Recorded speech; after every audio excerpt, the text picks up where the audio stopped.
Hello everyone, this side Swati and welcome to another podcast by the iScale. And today we are having with us our very special guest Nishita, who is currently working as a data analyst at Entity Data. And her journey is something very amazing that every woman should have to heard about that.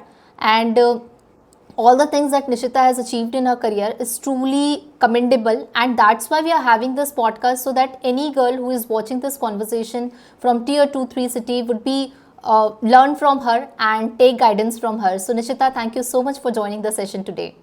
Thank you. Thank you so much, Swati. I think the iScale has provided me this wonderful opportunity to share my insights, and I hope it would reach out the right people and it would be of a help to them. Thank you so much. So Nishita, like there are so many women who are currently pursuing their graduation. There are some who are already married, and there are some who are having a gap in their career. So they are having so many questions in their head, right? So today we believe that whatever be their questions, I'll ask on their behalf so that you can guide them and help them in their career. But prior to that, we are more interested in knowing your story. So please just let us know about you, about your journey, so that many will inspire from you. Yeah, sure. So I think I completed my PU, like pre-university education, and that was in the year 2019. So, that is the time when we're almost confused about where do we have to go, because I think that's the most important decision. So my parents wanted me to take up engineering. My father was very interested in, sending me to engineering, but I was totally against it because I just wanted to go do something of my choice. Of course, I grew up in a family where I had all the privileges to take the decision of my education, and it was never a problem. So I went ahead with uh, a, a degree that was Bachelor of Computer Application, BCA, along with the specialization that I did, which was, I think, a key to my success. That was data science. So again, there it was my father who influenced me that why don't you try something else instead of just settling down for something basic. So I was like, okay, I will try at least this. I would listen to you. And then I took up that. And I think that was one of the wonderful course because I think right now this data science and data analytics are booming, at least for now, this decade or currently what's happening. So I took up that, and I think I developed my interest in that field. So that was the major, turn back. So as when I was learning, I understood that I'm more into this visual analytic and interpreting the data and all of that. So I think that is where you know it turned.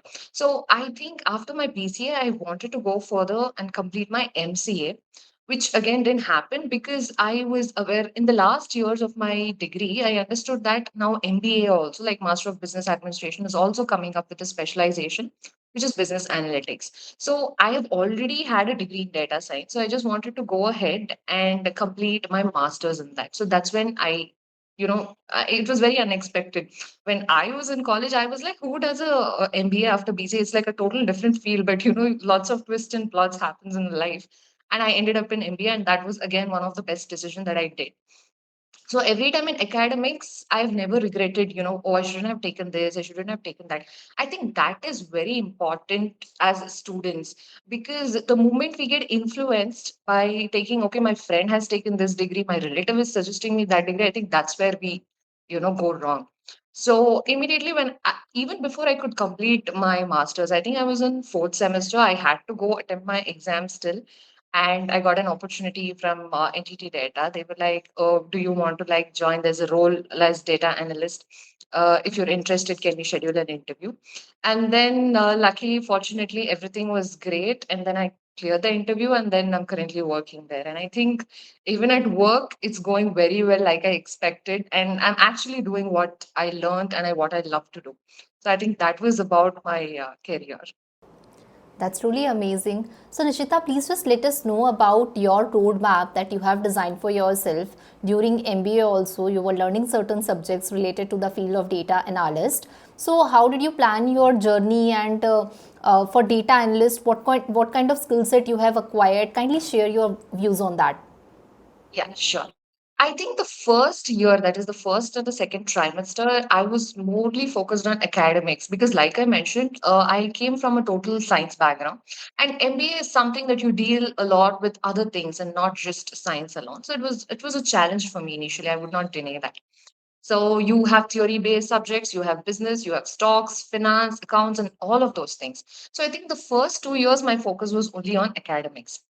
Later, when it came to third and fourth semester, is when I had the privilege to choose the specialization, which, like I mentioned, I went for a business analytics. So, in that, again, we had subjects that were split.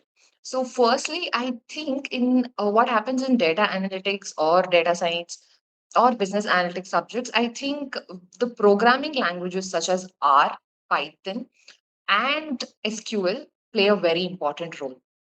So I was, and also the fact that we are not only constrained to the the academics, like the subject syllabus. We need to go beyond that and start learning, because it's not always like we get in college. I mean, in college we get all the inputs, so there should always be extra efforts from the outside. Only then I think it is possible. So I think these three programming languages hold the base of it. Apart from that, visualization tools like Power BI, Tableau, and Excel also. Excel plays a very important role. I think Excel is required for every field, not just analytics. It's just become the basic of everything. So I think these are the subjects that we need to pay more focus on. Apart from that, I think statistics also plays a very important role, because at the end you need to know what data you're using and which method, which technique you need to be using. I think that is very important. So yeah, these were the subjects. But I would also like to add on, like, see, these were the subjects that I also, I was studying in the college, but simultaneously I was learning extra apart from the syllabus through other courses. So I think in the third and fourth semester, where I was more into, doing courses, doing the job stimulations that are available and, in the various platforms, and all of this were for free. I think in YouTube also we have a ocean of opportunities that we can utilize and learn. So I think these were the main subjects that, as a data analyst, I was focusing on. Great. So Nishita, there is one more thing. Please just share about your interview experience. How many rounds did you faced, and what kind of questions have they asked about you, so that those who are freshers who have not appeared for any of the interviews will learn from you, and definitely these things will be helpful for them as well. Yeah, sure. I think when it comes to the matter of interview, it varies from companies to company as per as their requirements. So suppose if it was from college, I think I would have to go through. I think one common test that we all go through is aptitude test, after which will be followed by a technical interview, and then comes the HR. So that's how it was followed.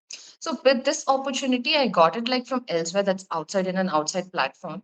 So I had a call, and then they just scheduled one technical interview directly with my manager, whom I'm currently working with. So it was like, before that, I had to give a pre assessment, like I mentioned, an aptitude test. So after which an interview was scheduled. So in that interview, I was asked that how much could I rate myself in certain skills that I knew, and also like what are my interests and what am I actually, seeking for in the job. So I think the main thing they were actually focused is on how much capable she is of handling it. So I think the moment I showed my interest in it, that yeah, this is what I was searching for, so definitely I would be wanting this opportunity, is when they actually thought, okay, maybe she's the right candidate. So I think what is very important is, like I told earlier, I think it's very important to know like what you're into and what you actually need to do. And data analyst, to be very honest, I don't think so. Data analyst is a easy open opportunity that all freshers get in. And that way, I was very lucky and privileged that I got this opportunity, because the struggles and the battles are real. So you need to firstly create a resume in such a way that the recruiter is already impressed, because that's the one thing that they always see, that they judge you by your resume. So in your resume, you need to add such certain keywords and some key points which highlights what you're capable of. After which is when you're speaking in the interview, you need to be so confident. And even if you're being thrown a technical question, I think it's very important for you to like answer accurately. And even if you're not knowing the answers, it's sometimes good to accept, okay, you don't know it, or you may be like, I will learn it. I will get back to you and learn it. And you just not leave it there, but actually go and learn it so that you're already preparing for the next interview. So I think my interview was pretty smooth. It was no big of a deal, and it was all fine. He was just interested in what skills I knew and how would I how will I handle the data and all of those things. They were also interested in my projects, that what projects that I did, and what was the output of the project. So I think this was about my interview story. Yeah. Great. So, Nishita, as you have mentioned about the projects, like in a short time of interview duration, everybody can't ask everything related to Python, SQL, Tableau, or Power BI. So, they are more curious and interested in knowing about your projects, right? So, what kind of projects you did and what you will suggest for those who are the aspiring data analyst or data scientist so that they can get certain guidance from you? Yeah, sure. I think I took up a research based project wherein I was working for one of my close friends' company, wherein I had to collect some data like primary or secondary data, anything it could be. And those data could be collected in various sources like questionnaires or, anything of that sort, like Google Forms or something. Then, after which I collected the data, I went deep into it and I started analyzing the data. So for that, I used tools like chi-square, ANOVA, and all those powerful tools, which actually help me understand what I want from the data. So this is where I went to data, and I was in my Viva, which happened at the college. I was able to explain them. I think this is where the company is learning, going on a loss. Or this is where I think we need to be improving. This is the changes that we can be getting. So, what is data analyst project should be telling is that I think it should give us the insight of the solution, like the business solution. I think that's what we are like want to do. So it's like we do demand forecasting or we do the cost prediction, cost estimation, and all sorts of things. So I think our projects should be giving more of such kind of information. So even when you're doing a project, do it in such a way that it'll like help you. So when they're throwing questions at you or the recruiter is throwing, you need to be able to answer. So being in business analytics, imagine, or data analytics, if I would have done a project which is irrelevant to my academics or my goal that I want to reach, I don't think so. It would have hold a weightage to it. So I think. But choosing a project is also one of the major decisions that you have to be doing, and you need to be doing it pretty accurately. So that's when they will be impressed with your projects. Yeah. So, Nishita, like as you have mentioned about the resume, that resume is something your virtual personality that the recruiter has gone first, and then after they'll meet you. So, what is the secret ingredient that you have used in your resume? Because there are so many questions that comes on our platform as well. That, ma'am, I have built ATS friendly resume, but still my resume is not getting shortlisted. So, what kind of things you have opted on your resume so that, you also get certain advantages? Yes, yes. So I think firstly, I think there is a myth that a resume should not cross more than one page, which is a total myth. I don't really think so. I think your resume should be filled, at least for a fresher. You need to be giving details of, your personal, I mean, personal isn't not too much personal details. Your LinkedIn ID should be mentioned, your email ID should be mentioned, and your contact, of course, it should be there. And your photo, if you don't want it, it's fine. Apart from that, all your like from your schooling, your pre-university degrees or master degrees, PG, UG, whatever, all that should be mentioned, along with the year of passing and the percentages, the scores, the CGPAs. That is one thing. After which you need to write the objective, like a brief academia should be there, as in what is your main objective? What are you seeking for in a job? How much promising would you be there? So that has to be really put in there in such a way that it actually impresses the recruiter. So that is one important thing. After which your certification should be mentioned with the year of completion and when did you start, and your projects, like I mentioned. You can mention certain hobbies. So when you're actually creating a resume, we're not looking for, this is what my professors actually told me. So they're not looking for more into what she's interested beyond what she can give to us. Like what I mean to say is, now what I want for my job. So when I'm choosing a candidate for that, I want those key points to be there. But apart from that, if you're putting some irrelevant information which would not make sense, there are less chances of your resume getting like selected. I think I got so many opportunities where the first thing, like you mentioned, the first thing they would always see is the resume. So I think you need to have a very important, like a very impressive resume, and your allocates, like your rewards, if you've done something, if you've done any voluntary work, you know, in college, outside, or anything of such kind of things. So more of what you're like seeking. So if you would see my resume, it is more of into analytics. So what have I done? My interest was data analytics. So majority of the information that was in the resume was all about analytics, the skills that I have for the thing, and the courses that I've done. And also, like I mentioned, when I was giving my objective, even there I mentioned that I am seeking an opportunity in the field of analytics where I can utilize my knowledge and deep dive into the data, because data makes me happy, and also those kind of things. So yeah, that is how I think you should be actually. Great.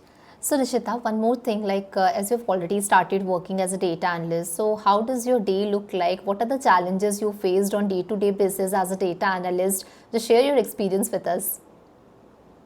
I think in the initial days it was a really peace. I think now coming, it's again a little hectic. I think that's very common. You should be, once you decided that, yeah, I'm getting into this, I'm doing this, you should be ready to take the pressure or whatever it is. I'm not telling it's very stressful, but sometimes you have a lot of meetings scheduled, and then at the same time you need to be. So my work is mainly like, I have to be tracking the pipeline trend. Okay. So what is happening on weekly basis? I will be connecting with all the regional heads, and I will be asking them, where is the data, or what is the insight that you're giving me here. So I think just because I'll have to be contacting the region heads and getting the data on time is a little challenging. But apart from that, when I'm in front of the system just working and analyzing, I think it's beautiful because I chose this field out of love and passion. And that's the reason I just love playing around data and all of those things. So I think it's really nice, but the thing, it's like, when you're doing something that you love to do, I think you would not, feel the burden or something. So that's the reason I mentioned earlier, saying I think it's very important to take the right decision at the start, because we don't have to go blame others or, wonder what we're doing in life. I think that's the thing. So it's very nice. I work with tools like Power BI, and I do dashboards in Excel, and I just track the pipeline, the trend, how's the data moving, what can we do for the coming month, and how's the progress, all of those things. So I think it's going pretty well. Yeah. That's truly amazing. There is one more question, Nishita, that is from the students in that right now there is a kind of fear in them that AI is going to replace the job of a data analyst or data scientist, although it's not going to happen because these are the people who are building Gen AI related projects, AI agent related projects. So, what is your take on that particular topic, and just share your experience regarding this? Yeah, I was actually waiting for this question. I was very sure that you would shoot up this question to me. I think even when I was taking up this field, I had so many people demotivating me that I don't think so. I mean, you can't be in front of system always. And what if AI takes off your job? AI taking the job is not as of now. And even, see, even I come across ads where they say, with ChatGPT and AI, you can just create a dashboard in 2 minutes, 2 seconds. But at the end, you are the one who's supposed to be inputting the data, and you are the one who's supposed to be gaining insights from that. Okay, AI would create a dashboard for me. It's not a big thing. But who will understand that what decision I have to be making? I think the decision making is completely manual. And I think without the manual force, it's almost like impossible. And also, some small organizations which can't um, get in these expensive tools and all those, definitely require employees like us. It's not always that all the companies will have this opportunities where they can get such expensive tools, and then we can just start generating reports in 2 minutes, 3 minutes. It's not fairly possible. So if that has to implement in all organization, I'm talking in the perspective of startups to the well established organization, it's going to take a pretty long time. And I have no threat. I mean, there is no threat that, okay, AI would take up, data analyst jobs, which is, even if it would happen, it would like happen after decades. Yet, I think we are the one who would be making decisions, and we are the one who has to be, generating reports and conducting meetings, conducting, all these presentations, and, communicating to our stakeholders.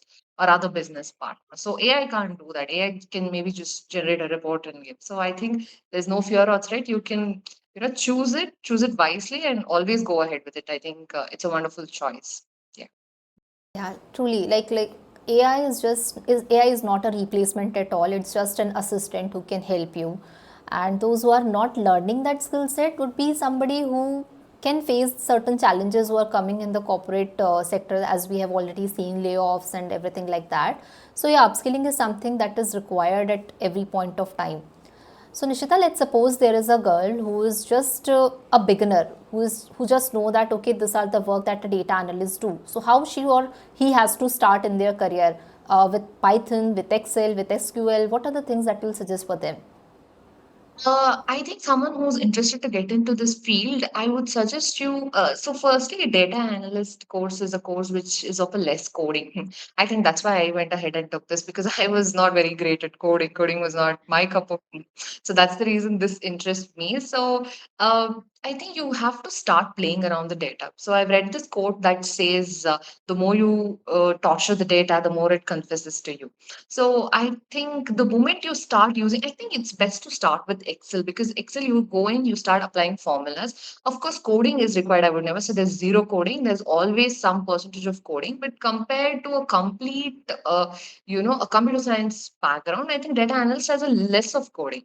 So I think you can start. So this is a wonderful choice for people like me who don't really like coding.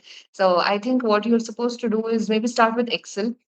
You can do conditional formatting, you can play with macros, and you can go ahead and start creating dashboard. I think you will have a lot of data which is available from Kaggle, and also then Yahoo Finance. You get all the live data, so which is really great. So that's how we were learning in college. We used to download the data, we used to import it to Excel, then we started doing analysis, we were calculating. Even in statistics, we used to go ahead, create chi-square, regression, all of those. Those are very, it's a very easy task, because Excel does everything for us. I don't have to manually sit and calculate everything.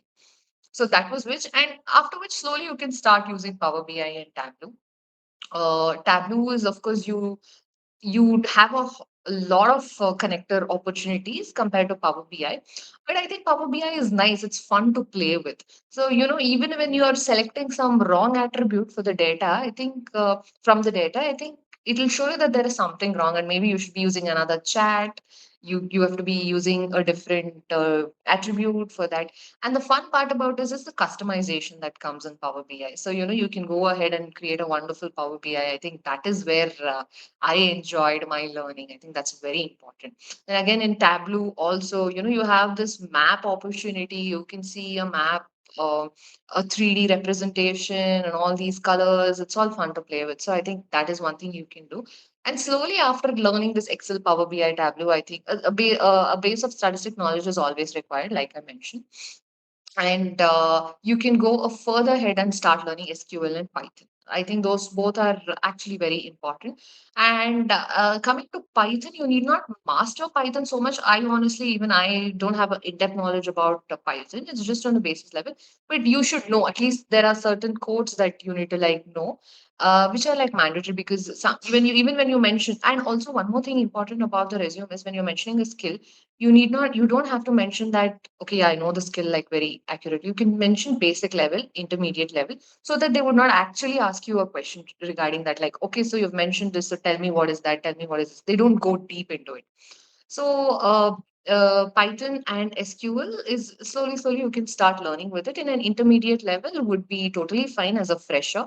I think this is what my resume and my skills look like.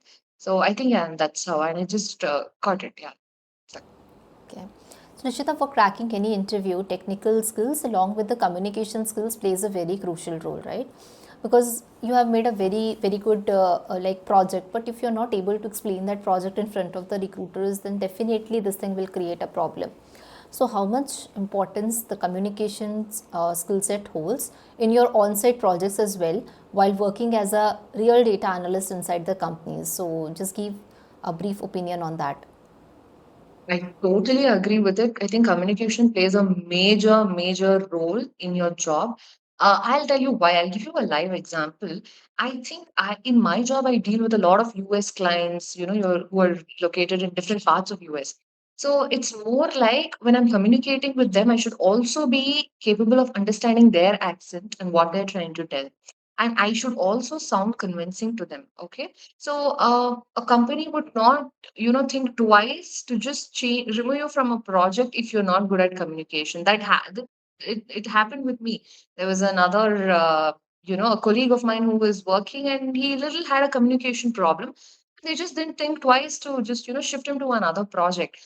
So I believe not just technical skills or your knowledge and intelligence that's enough, but communication holds the biggest role, because I think with communication you are capable of convincing anyone, and that convincing power only comes with a good communication.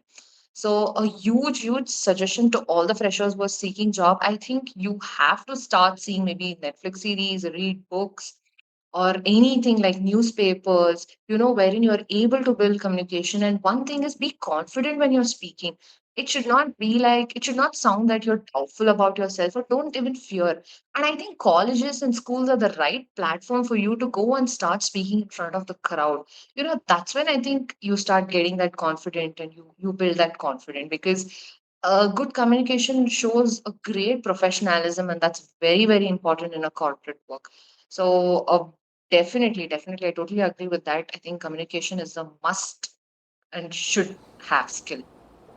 Yeah, that's truly correct, Nishita. And there is one more thing, like in your career path also, when you were doing MBA after your BCA, so there might be certain people around you who were constantly demotivating you, like for you, coding is not something that is very easy, or why are you taking data analyst, or there are so many questions that was roaming around you, right? So how did you deal with them? Because everyone has certain ups and highs, lows in their career. So at that point of time, how did you manage all these things and constantly self motivating yourself that okay, I have to achieve this? Thank you so much for actually asking me this question, because I went through this a lot. So, right after I told you, after my second trimester from MBA, when I had to choose a specialization, I had made up my mind I'm getting into analytics, the field of analytics, because that was my core interest, like I mentioned. So, I had my own close friends who kept demotivating me. How long are you going to sit in front of system? This is not your cup of tea. You shouldn't be doing this. Maybe you can take HR. I think HR suits you. Maybe you can do that. You can do this, or get into some field work. I think that would suit you. So, they were actually like, they thought they're actually giving me good suggestion, but it was a total demotivation. So I just wanted to get a job and prove them all wrong, which has actually happened. So I'm very, very happy with that. So I think, there were days when I used to come, speak at home, speak to my close friends that why are people demotivating? I want to do something of my interest. And if it's not happening, it's okay. I will understand that. They need not tell me. So I was almost collapsed. I lost hopes, and that's when I got a call from NTT Data that there's an opportunity like this. Would you run? So I think it's all about the divine timing, if I could say. It's more than that. I think you need to have the keen interest in you. See, because I believed myself I will do it, and I've achieved it. So I think that's very important. You need to wait patiently. I don't think so. Everything happens to you so quickly. So when in college, when placement started immediately after the third trimester, I was like, "What's happening? There are no companies coming specifically for data analyst role," and I was very much into that, and so on and so forth. I was almost like collapsed, and there were people like this demotivating. But I did not give up. I think that's very important. I Instead of giving up, listening to someone else and changing my domain completely, what I did was I even went deeper into it. So I started, searching which companies are providing and what are the skills that are expecting, how will I enhance my resume. I think these were the certain things that I was like focusing on. And I did not want to take up any decision, by rushing, saying, okay, this person is saying me not to do this, I would not do that. No, never get influenced. I think that's one of the biggest thing. I think that's when the moment we get influenced is when we settle down for less and we are not happy with what we're doing. So I might not be earning so great, or I might not be, at the place where I'm having all the luxury and all the privileges, but I'm genuinely happy for what I've got and what I'm doing. I think that is very important. So until and unless you have the self satisfaction, I think it's very hard for you to be happy with like whatever you have. So the key point here is do not get influenced and just stay focused on what you want. So I think that's important. And that is truly commendable. It's really an inspiring and amazing thing to learn from you, is that, like, okay, people were saying lots of things, but it is very much important to stay focused, and you already did that. You have proved everyone's wrong. So my next question is that when you come to know, okay, like right now I'm getting placed, I'm getting a job offer letter from NTA Data. So what was the expression from other people, and most importantly your parents, who have supported you through all the thick and thin in your career journey? So how was the response of everyone, Nishita? Okay, firstly, to my parents, it was not shocking, not surprising to them because they knew she was capable of getting it because they saw me hardworking, they saw me being focused. So they were not surprised. They were, of course, happy. They gave all the blessings, and that was about it. And of course, the demotivators who kept demotivating me just kept quiet. What would they say? Nor I also went and told them, see, you said this, so that's why I've got it. And I'm proving you wrong. No, I was just minding my business, seeing my work. And of course, since they are our peers and our friends, I had to tell them, yeah, I think I started my career like this and so and so company doing so and so thing. You believe me or not, they actually told me saying, you proved us wrong. Like you stood for what you wanted and you actually got. And that's one thing I appreciate so much about you. They definitely praised me. They were like, you stood for what you need, and now you've got what you want.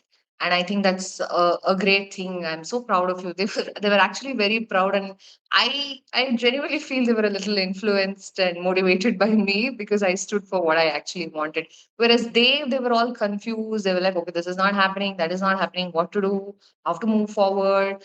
They were still in that confusion zone, and then I go and told them this. I think it would have definitely come to a realization that instead of demotivating someone or demotivating ourselves, I think if we work on ourselves, we just get it. I think that's all. Definitely, and it's truly commendable that even coming from those scenarios where people are telling everything negative, you stood strong for yourself and you have focused more on what you actually wanted to learn. So, that is truly commendable. Nishita, although you have shared so many advices, so many experiences of your own to all those who are going to watch this conversation, but my last question is that what are the three advices, strong and solid advices, that will suggest for the uh, currently those who are aspiring data analyst? Okay. So I think for someone who's very keenly interested in getting into analytics field, the first thing I would say is you need to be good at analyzing and interpreting data because even when I'm working here, nobody is teaching me work. They're just like, I want this data to be looking like this, and that's all. So I think analytical skill is, for example, if I would say even cooking is also an analytic skill. You need to analyze how much of ingredient need to go in the dish to make it like, to taste good. So I think that's how you should be knowing when to use what. So for that, you need to improve your analytical skill by basic understanding. Okay. So that's one thing there. Second thing is stay focused. And when you're, storytelling with your data, it need to make sense. So you need to give us, a senseful reports or insights to people whom you're actually telling the data. And next, when you want to like for example, when you've like created a report and when you're telling a story with it, you need to also show them that where the difference is lying and how can I make a difference about it. I think those are the things which is like very important to communicate to the person who you're actually telling something to. Like what I mean is, since you like mentioned that communication holds a very good skill, so now that I have actually created a report and I actually want to, showcase this to my manager or TL or whosoever it is, I need to understand first what I have done. So that is why I mentioned analytical skills, communication skills, interpreting skills are very very essential when you have to get into this data analytics. So basically, in one simple word, I think you need to have the common sense to like understand what you're going to do in the data. So I think that is very important. I think with that you will slowly start understanding what you're vision and the mission of what you're going to do, of your project. I think that's very important. You need to keep an objective ready with you so that once when the objective is ready, I think you already know the answer. So I think that's you need to be very mindful and working towards. So that is. So, Nishita, what can I say? Your journey is truly commendable. You are amazing. And many times when I'll take certain podcasts, I learn from you a lot through this conversation. And after this conversation, I'm very, very sure that you're going to do wonders in a field of analytics, data science. So, you are doing a great and a commendable job. And I believe that after watching this conversation, definitely there are girls who are there in rural areas or tier 2 or 3 cities who are thinking that okay, one day I'll go into the company and get a job, will definitely learn a lot from this conversation from you. So thank you so much for taking out your precious time and guiding our community. And it really a matter of pride for us to have such a great talent who come on our platform and share your journey with us. So thank you so much, Nishita, for that. Thank you so much, Swati. Thanks to you. Thanks to the team. Thanks to the iScale for providing me this opportunity. Like I mentioned, I was very honored and privileged to get this opportunity because this is what something I wanted to do. I was really looking for a platform to share my experience. And I think this was a beautiful opportunity for me. Thanks a lot. I loved sharing my experience with you and the team. I hope it is helpful to a lot of other people who are seeking, job opportunities as freshers. I love this. Thank you so much.